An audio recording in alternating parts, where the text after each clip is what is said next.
অধিকার বঞ্চনা, নিরাপত্তাহীনতা, অস্বচ্ছ নিয়োগ এবং পেশাগত হুমকির মুখোমুখি হয়েছে বারবার।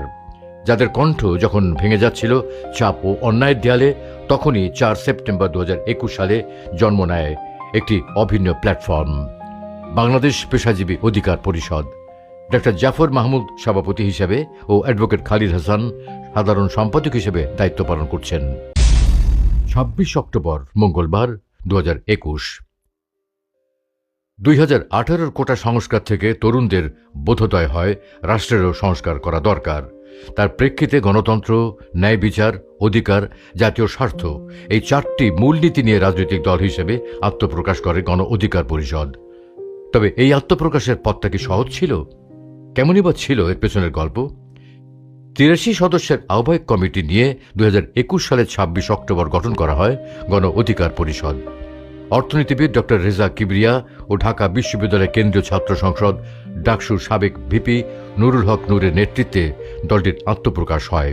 আমরা যদি সঠিক থাকে এই ইয়োতেই পরিবর্তন এনেছে, কেউ কাউকে বের করে দেবেন না, কেউ কার সাথে করবেন না। দলটির প্রধান কার্যালয় ঢাকার পুরানো পল্টনের বিজয়নগরের আলরাজি কমপ্লেক্সে অবস্থিত। 2024 সালের 2 সেপ্টেম্বর দলটি নির্বাচন কমিশনের নিবন্ধন লাভ করে। দলটির নির্বাচনী প্রতীক ট্রাক। সুষ্ঠুভাবে কার্যক্রম পরিচালনায় গণ অধিকার পরিষদে রয়েছে বেশ কিছু সহযোগী ভ্রাতৃপ্রতিম অঙ্গ সংগঠন। ছাত্র, যুব ও শ্রমিক অধিকার পরিষদের সারা দেশে জেলা, মহানগর, উপজেলা, ইউনিয়ন এমনকি ওয়ার্ড পর্যায়ে রয়েছে দাপ্তরিক কমিটি। এছাড়াও প্রবাসী অধিকার পরিষদের 58টি দেশে আহ্বায়ক ও দাপ্তরিক কমিটি রয়েছে। আইনজীবী ও পেশাজীবী অধিকার পরিষদের বিভিন্ন জেলা কমিটিও রয়েছে। 2023 সালের 10 জুলাই কাউন্সিলের মাধ্যমে দলের সভাপতি নির্বাচিত হন নুরুল হক নূর ও সাধারণ সম্পাদক মোহাম্মদ রাশেদ খান, এবং কাউন্সিলের মাধ্যমে দলের উচ্চতর পরিষদের সদস্য হিসেবে 8 জন নির্বাচিত হন।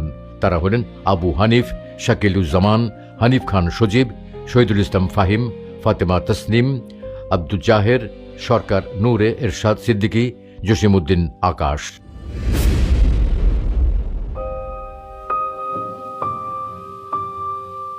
ছাত্র অধিকার শুধু মিছিলের শব্দ নয়, এটা হলো ভবিষ্যতের দাবি। আজ আমরা কথা বলছি, আগামীকাল ইতিহাস কথা বলবে, সংকল্প থেকেই। 2018 সালের 17 ফেব্রুয়ারি ছাত্র অধিকার পরিষদ গঠিত হয়। ঢাকা বিশ্ববিদ্যালয় থেকে গড়ে ওঠা বারবার কারা নির্যাতিত ছাত্রনেতা বিন ইয়ামিন মোল্লা সভাপতি হিসেবে দায়িত্ব পালন করেছেন। নাজমুল হাসান সাধারণ সম্পাদক হিসেবে দায়িত্ব পালন করছেন।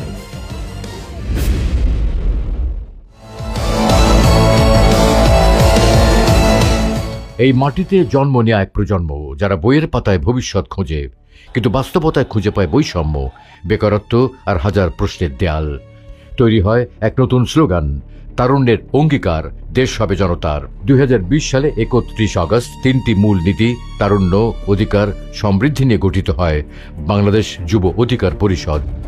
কর্মসংস্থানকে মৌলিক অধিকার হিসেবে সাংবিধানিক স্বীকৃতি সহ 7 দফা দাবিতে তারা সংগ্রাম করে যাচ্ছে।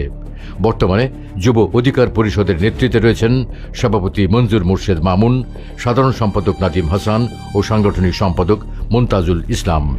বাংলাদেশ স্বাধীনতার পর থেকেই দিনমজুর, গার্মেন্টস, পরিবহন সহ বিভিন্ন শ্রম খাতের উপর অর্থনীতি দাঁড়িয়ে আছে। সেই সকল শ্রমিকের অধিকার আদায়ের লক্ষ্যে জন্ম নেয় বাংলাদেশ শ্রমিক অধিকার পরিষদ, যার সভাপতি হিসেবে দায়িত্ব পালন করেছেন আব্দুর রহমান ও সাধারণ সম্পাদক ইমরান হোসেন। সকল বাংলাদেশি প্রবাসীদের প্রাপ্য অধিকার আদায়, সকল প্রবাসীর পরিবারের নিরাপত্তা, শিক্ষা ও চিকিৎসা সহ সকল মৌলিক অধিকার সুনিশ্চিত করতে এসো এক হই, অধিকারের কথা কই এই স্লোগানে 8 মে 2020 সালে প্রতিষ্ঠিত হয় বাংলাদেশ প্রবাসী অধিকার পরিষদ। সভাপতি হিসেবে দায়িত্ব পালন করেছেন জার্মান প্রবাসী ইঞ্জিনিয়ার কবির হোসেন ও সাধারণ সম্পাদক মালয়েশিয়া প্রবাসী সাফায়েত হোসেন। দেশের পেশাজীবীরা অধিকার বঞ্চনা, নিরাপত্তাহীনতা, অস্বচ্ছ নিয়োগ এবং পেশাগত হুমকির মুখোমুখি হয়েছে বারবার। যাদের কণ্ঠ যখন ভেঙে যাচ্ছিল চাপ ও অন্যায়ের দেয়ালে, তখনই 4 সেপ্টেম্বর 2021 সালে জন্ম নেয় একটি অভিন্ন প্ল্যাটফর্ম, বাংলাদেশ পেশাজীবী অধিকার পরিষদ। ডক্টর জাফর মাহমুদ সভাপতি হিসেবে ও অ্যাডভোকেট খালিদ হাসান সাধারণ সম্পাদক হিসেবে দায়িত্ব পালন করছেন। যখন আইনজীবীদের পেশার মর্যাদা রাজনৈতিক চাপ আর জটিলতায় আটকে যায়, আদালতের আঙিনায়ও নিরাপত্তাহীনতা তৈরি হয়, তখনই প্রয়োজন হয় একটি স্বাধীন ও নিরাপদ প্ল্যাটফর্মের। এই বাস্তবতার ভেতর থেকেই 18 ফেব্রুয়ারি 2022 জন্ম নেয় বাংলাদেশ আইনজীবী অধিকার পরিষদ। আহ্বায়ক হিসেবে দায়িত্ব পালন করেছেন অ্যাডভোকেট গোলাম সারওয়ার খান জুয়েল ও সদস্য সচিব অ্যাডভোকেট নূরে এরশাদ সিদ্দিকী।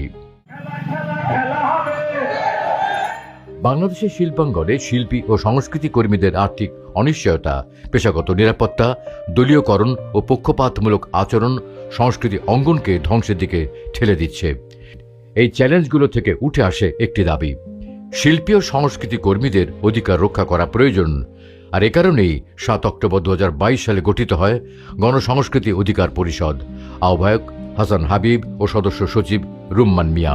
2019 সালের 6 অক্টোবর ভারতীয় আগ্রাসনের বিরুদ্ধে বুয়েট ছাত্র আবরার ফাহাদের লেখালেখিকে কেন্দ্র করে তাকে শেরে বাংলা হলে নির্মমভাবে হত্যা করা হয়।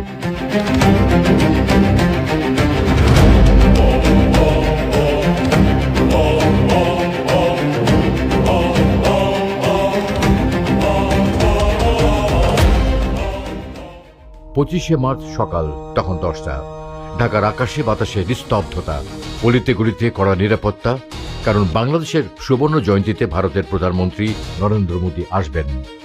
অপরদিকে পল্টন, বিজয়নগর পানি ট্যাঙ্কি এলাকায় বুকে সাহস, মনে ঘৃণা এবং প্রতিবাদের অগ্নিস্ফুলিঙ্গ নিয়ে বিপি নুরুল হক নূরের নেতৃত্বে গুজরাটের কসাইখ্যাত নরেন্দ্র মোদীর বাংলাদেশ আগমন ঠেকাতে ছাত্র ও যুব অধিকার পরিষদের নেতৃবৃন্দরা প্রস্তুতি নিচ্ছে।